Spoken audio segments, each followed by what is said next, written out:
Palm Sunday, 1554. It is raining on the Thames, the flat grey rain that does not stop, and a barge is being rowed toward a low arch in the wall of the Tower of London. In the barge sits a young woman of 20. She is the daughter of a king.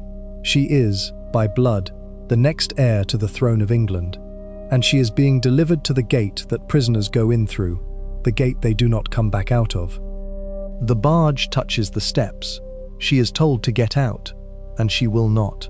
She sits there, in the rain, on the wet stone, and she says, in the account that comes down to us, that she is no traitor, that no truer woman ever landed at these stairs.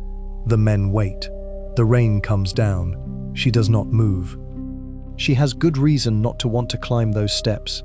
18 years ago, her own mother was carried into this same tower, through walls she is now looking at, and was beheaded on the green inside. Her mother's name was Anne Boleyn, and the charge against this young woman today is the same shape as the one that killed her mother, treason. On that charge, at this address, almost nobody walks back out alive. She will. Within 4 years, the woman sitting in the rain will be Queen of England, and she will reign for 45 years, and the world will call her Gloriana, the Armada, the Golden Age, the greatest reign in English history. But here is the part the golden legend leaves out. What saved her was not an army. It was not a trial that cleared her name. It was not a friend with a sword. What saved Elizabeth Tudor was something happening inside another woman's body, several miles away. And by the end of this film, you are going to understand exactly what it was, and why the woman that history called mad and jealous and bloody was in fact simply, quietly ill. This is not the story of Gloriana. This is the case file on the 2 years England almost never had her. 11 findings. Let's open it.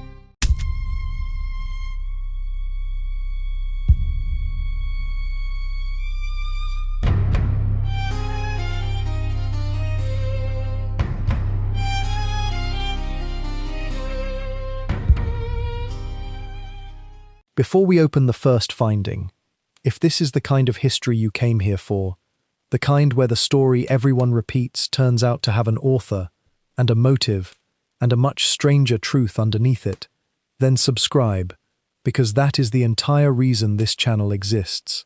We take the women history handed a one-word verdict: mad, jealous, barren, bloody, and we reopen the file. That's all we do.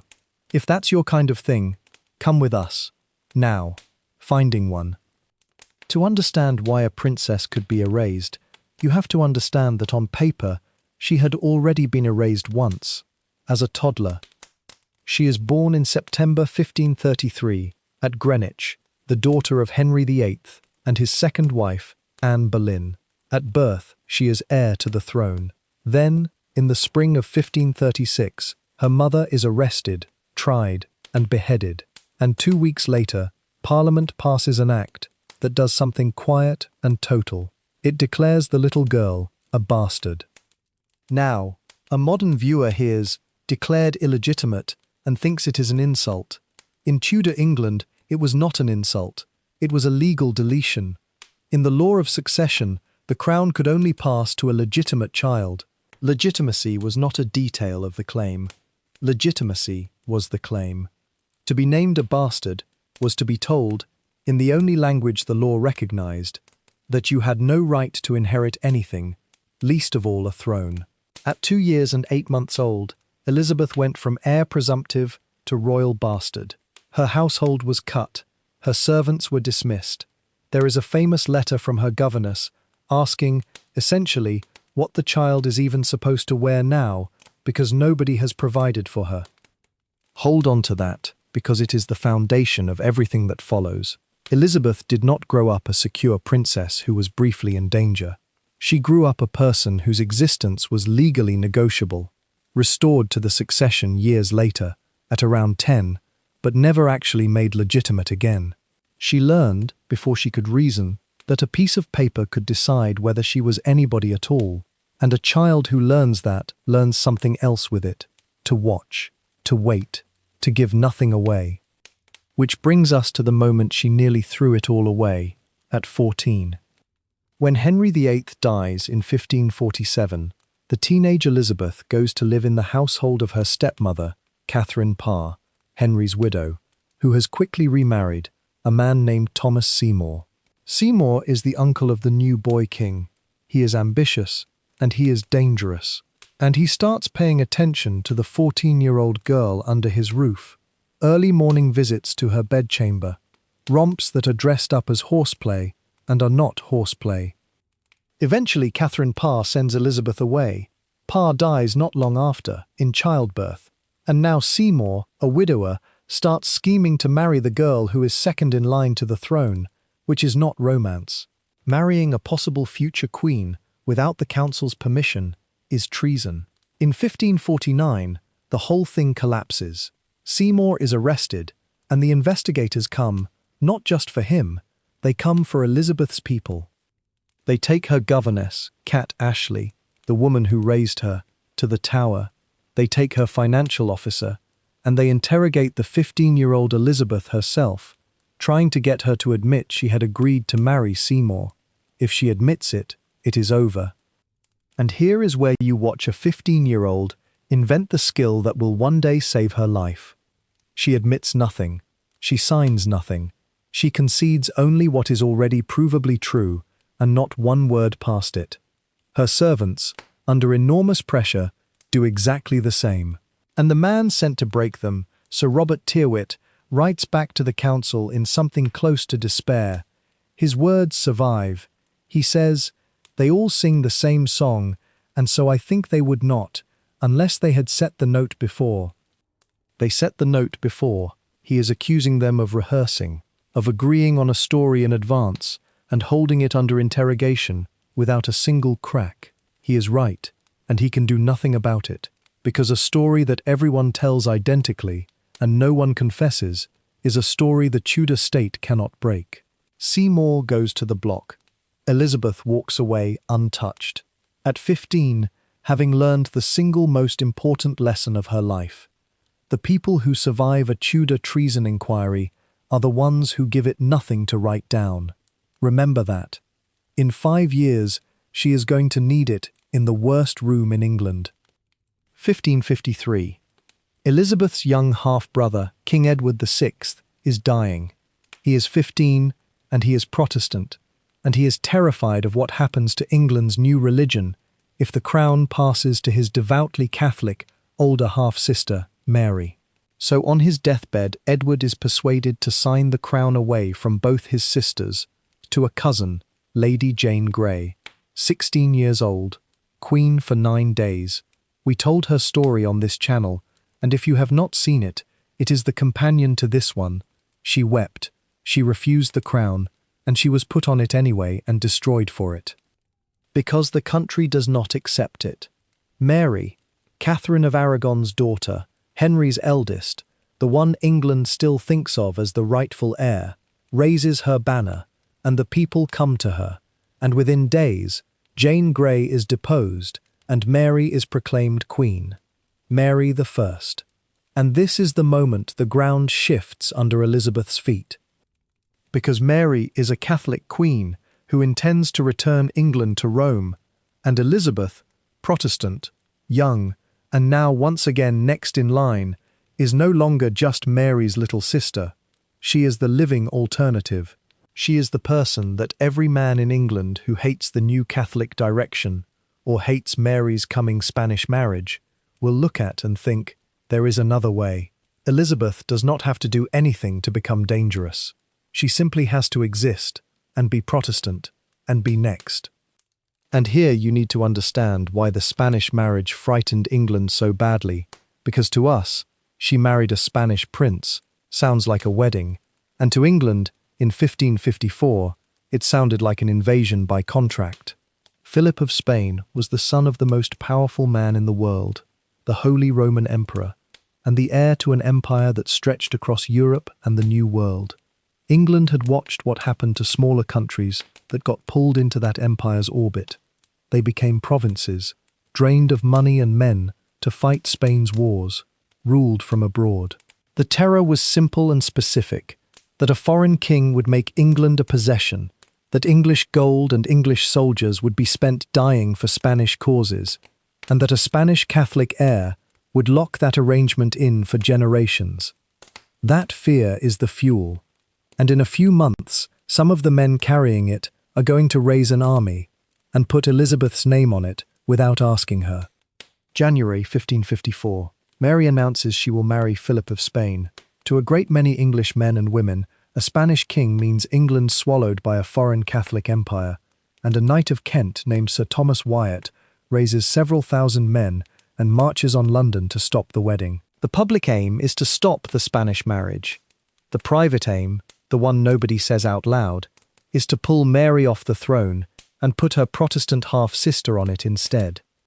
The rising fails, Wyatt is captured, and now Mary's government has a rebellion, fought partly in Elizabeth's name, and a very simple, very dangerous question.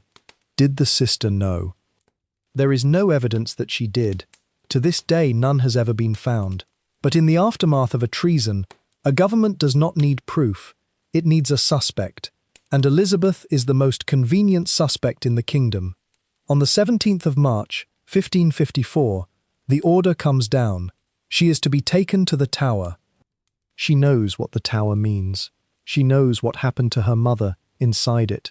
And she knows, from a scandal 5 years ago, the one thing that might still buy her time: do not go quietly, and do not stop writing. Which is where she does one of the cleverest things any prisoner has ever done, with nothing but a pen, a sheet of paper, and her knowledge of a river. They give her an hour to be taken. She begs to write to her sister the Queen first, one letter, and remarkably, she is allowed. And Elizabeth sits down and writes the most important letter of her life so far, and she writes it slowly, on purpose. 2 mechanisms are working at once, and both of them are worth understanding, because this is a 20-year-old outthinking the entire machinery of the state with a quill. Mechanism 1. She finishes what she wants to say, and there is empty space left on the page, between her final sentence and her signature at the bottom. To us, that is just blank paper. To Elizabeth, it is a loaded gun pointed at her own throat, because a letter can be intercepted. And in the hands of an enemy, that blank space above a real signature is the perfect place to forge a confession. Someone could write, in the gap, "I confess I knew of Wyatt's plot," and then her genuine signature sits right beneath it, and it reads as though she wrote it and signed it. A blank space over your signature is the easiest way in the world to be hanged for words you never wrote. So she takes her pen, and she scores the empty space with lines, stroke after stroke, diagonally, until there is no room left to insert anything. Historians who study the actual letter, it still exists, count roughly 11 of them. She is, 4 centuries early, defeating a forgery attack. One writer calls it Elizabeth's anti-hacking. She has made the document tamper-proof. Nobody can put a single word in her mouth. Mechanism 2 is why we call it the Tide letter, and it is my favorite thing in this whole story, so let me show you the river she was counting on. In 1554, London Bridge is not the open span you are picturing. It is a wall of 19 huge stone piers, each one wrapped in a fat island of piled rubble called a starling to protect its base. And all those starlings crammed together choke the Thames down to about a quarter of its natural width. The river cannot get through fast enough, so it piles up on one side. The water can stand as much as 5 feet higher on one side of the bridge than the other, and it comes screaming through the narrow arches like a mill race. Getting a boat through those arches was called shooting the bridge, and it was genuinely deadly. It drowned an estimated 50 watermen a year. You could only attempt it safely at certain states of the tide, when the levels on each side were close enough that the water wasn't a waterfall. Elizabeth knows this. Everyone who lives on that river knows it. And so, as she writes her tamper-proof letter as slowly as she dares, the clock she is really watching is the tide. By the time she finally, reluctantly finishes, the tide has turned, and the barge that was meant to carry her to the Tower cannot shoot the bridge. It is not safe to pass, so they cannot take her. not today.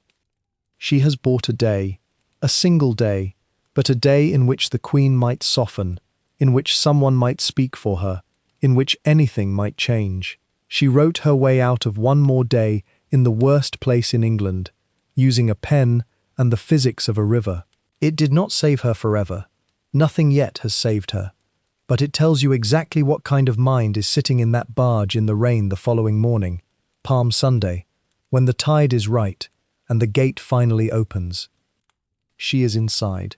And now we are back where this film began, except now you know how she got here and what it cost her to delay it by even a day. For 2 months Elizabeth is held in the Tower of London. Watch the light in these weeks. Barred windows throwing their shadow across her, cold grey northern light, the accusers standing in the dark. She is interrogated. They want her to confess to Wyatt's plot. She does the thing she taught herself at 15. She gives them nothing. And the case against her, quietly, falls apart.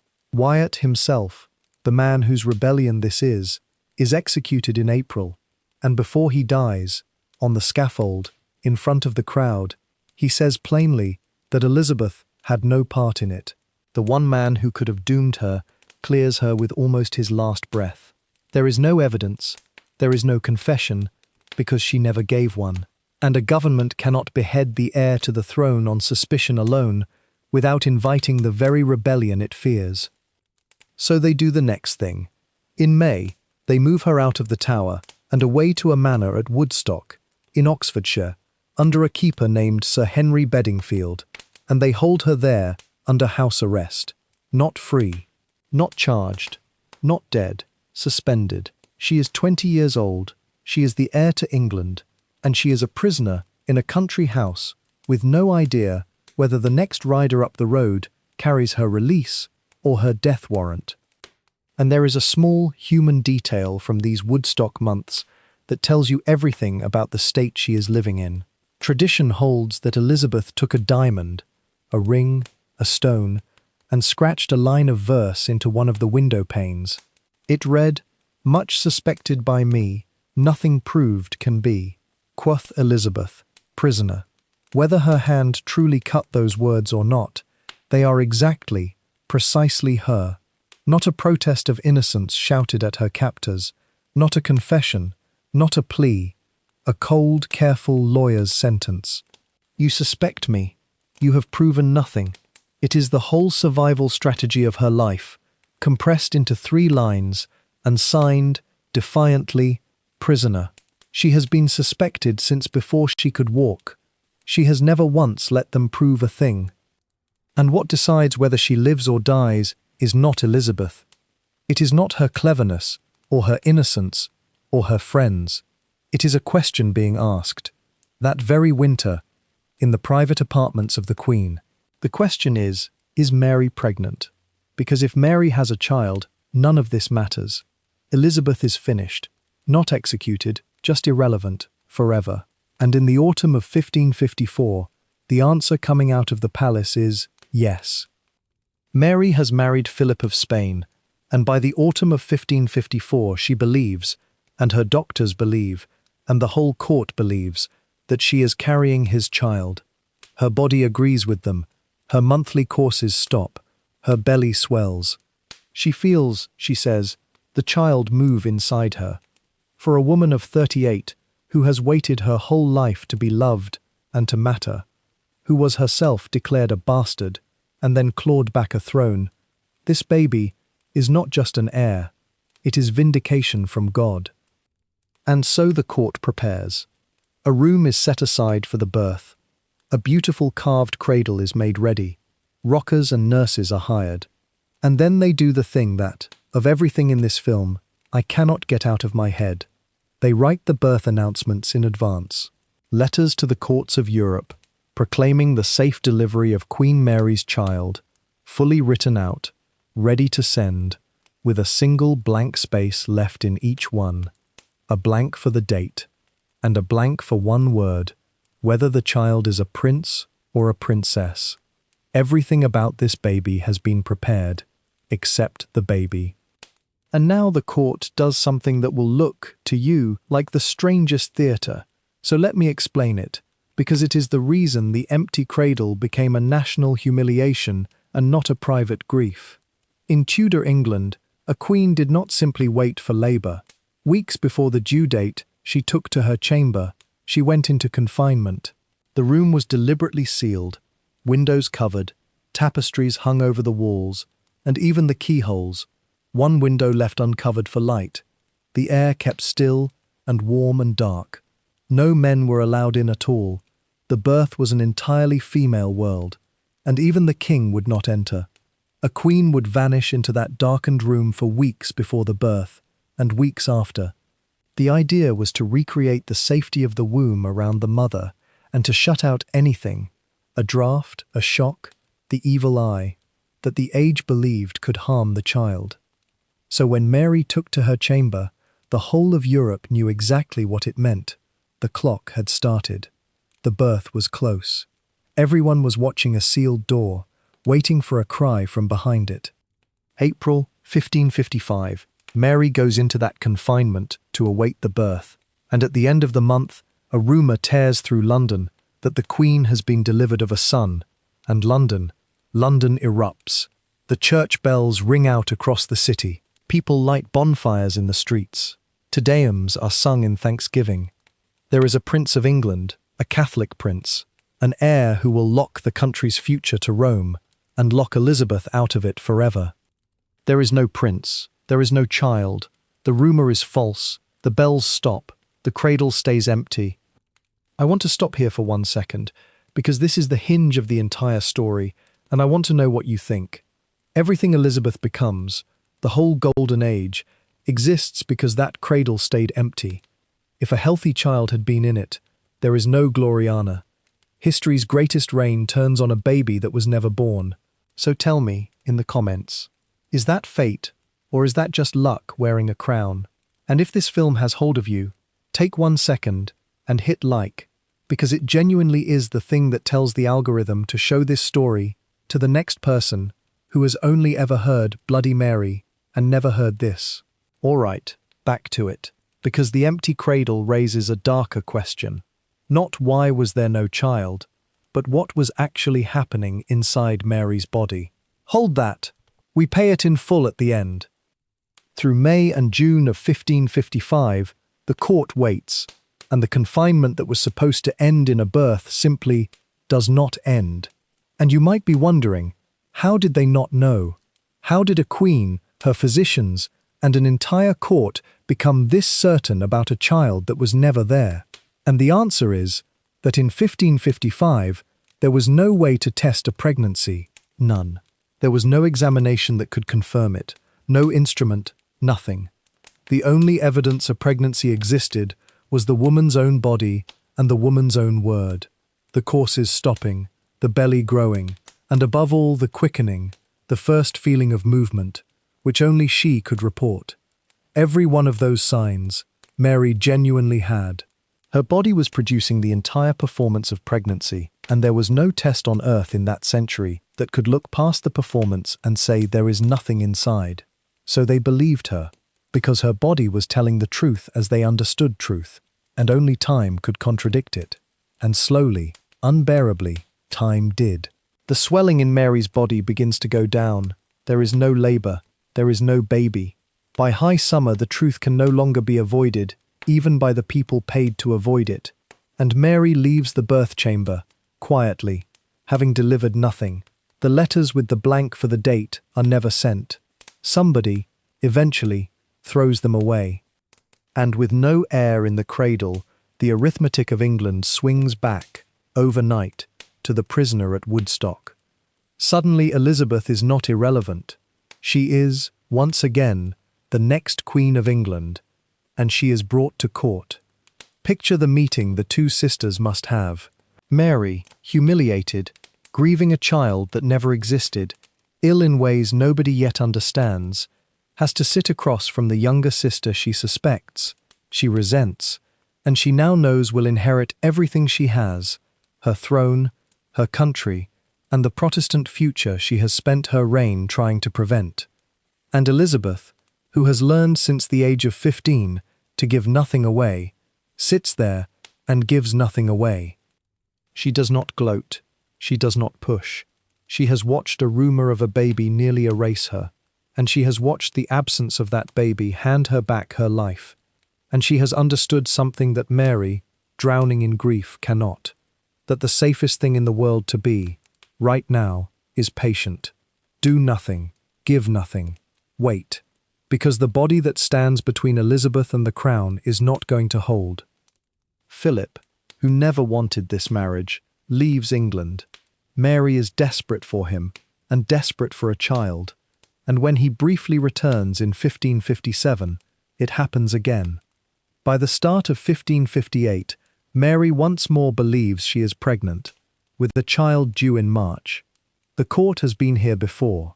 This time there is less celebration and more dread, because the people around her can see what she cannot.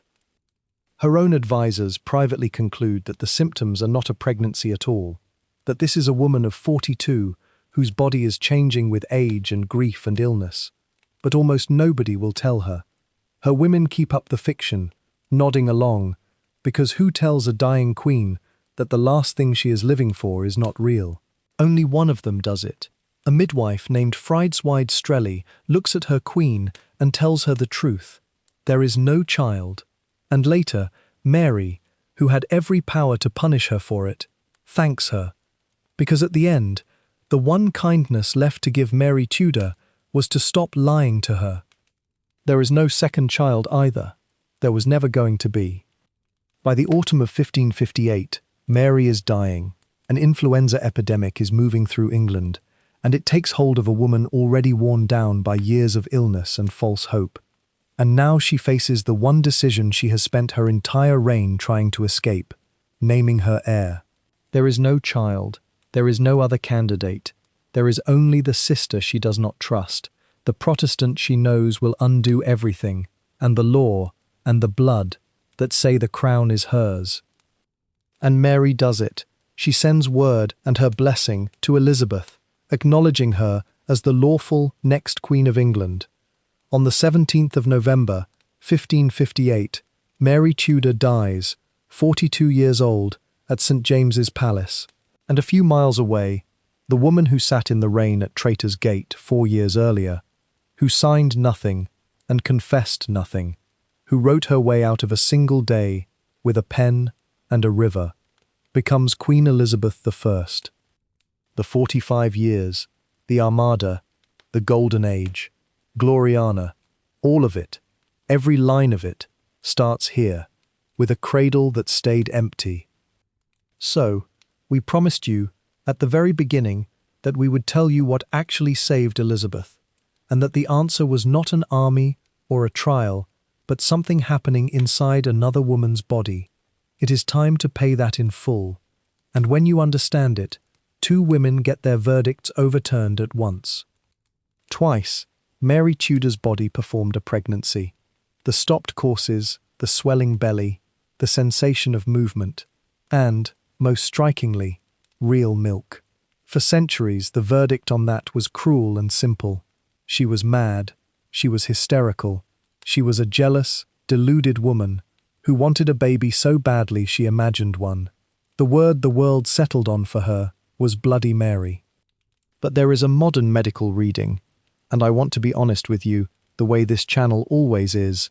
No one has examined Mary's remains, so this is the best fitting explanation, not a proven diagnosis. In plain terms, a small, silent, physical thing in her body can switch on every sign of motherhood, the stopped courses, the swelling, even real milk, with no child there at all. It was never madness, it was never jealousy, it was illness, in a way the 16th century had no words for. We laid out that full forensic case in its own film. It is called Bloody Mary Was Not Mad. It is the most watched thing this channel has ever made, and it is on screen for you at the end. But for Elizabeth's story, you do not need the name of the illness. You only need what it did. And that is the thing the golden legend of Gloriana can never say, so we will say it here. England's greatest reign began with an empty cradle. Elizabeth Tudor became the queen who defined an age for one reason above all others. Because her sister's body, for reasons no one alive could understand, could not hold a child. The empty cradle that broke Mary's heart is the same empty cradle that saved Elizabeth's life. Two sisters, chained together by the same hidden thing. One of them the story turned into a monster. The other, it turned into a goddess. And both verdicts were written by people who had no idea what was actually happening inside the body of the woman they were judging. The woman who sat in the rain and refused to move was not saved by God's favor, or destiny, or the greatness the legend gave her later. She was saved by a tragedy in someone else's body, and she was clever enough, and patient enough, and disciplined enough to still be alive and still be silent when it happened. That is the 2 years England almost never had her. That is the case file. Finding 11. Closed. And tell me where you land in the comments, because I genuinely want to know. Does the empty cradle make Elizabeth's whole golden reign an accident of biology, or was she always going to find a way? There is a real argument on both sides. Make it below. This is Cursed Queens, the women history blamed. I'll see you in the next file.